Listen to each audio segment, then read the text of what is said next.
বাস্তৱ বৰ কঠিন, তথাপিও মানি ল'বলগীয়া হয়।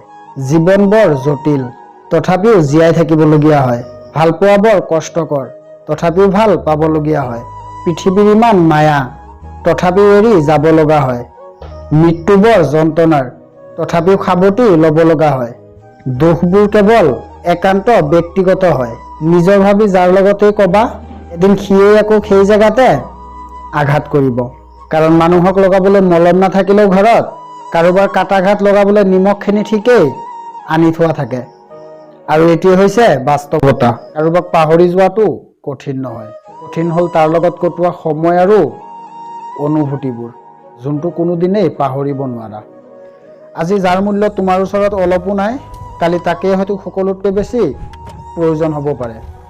আৰু এইটোৱে হয়, আপুনি সেইটো যুদ্ধত কোনোদিনো জিকিব নোৱাৰে, য'ত নেকি শত্ৰু আপোনাৰ নিজৰ মানুহ।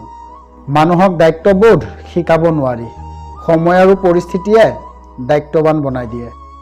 চাহৰ কাপত তিয়াই থোৱা বিস্কুট এটাইও আমাক শিক্ষা দিয়ে। কাৰোবাৰ প্ৰতি ইমান বেছি ডুবি গ'লে শেষত নিজেও সেই বিস্কুটটোৰ দৰে ভাঙি যাবলগীয়া হয়।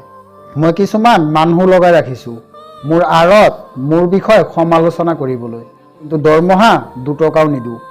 জীৱনটোও যে কিবা নিমখৰ দৰে হৈ গৈছে, যাৰ যিমানখিনি দৰকাৰ সি সিমানখিনিহে ব্যৱহাৰ কৰে।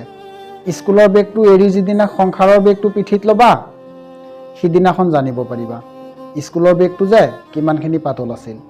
কোনোবা এজনে এদিনাখন এপাহ ফুলক সুধিছিল, যেতিয়া তোমাক গছৰ পৰা ছিঙি আনে তেতিয়া কি তুমি কষ্ট নোপোৱা? আৰু ফুলপাহে তেতিয়া হাঁহি পেলাই উত্তৰ দিছিল, যোনে মোক ছিঙিছে তাৰ ফূৰ্তি দেখা পাই মই মোৰ নিজৰ সকলো কষ্ট পাহৰি গৈছোঁ।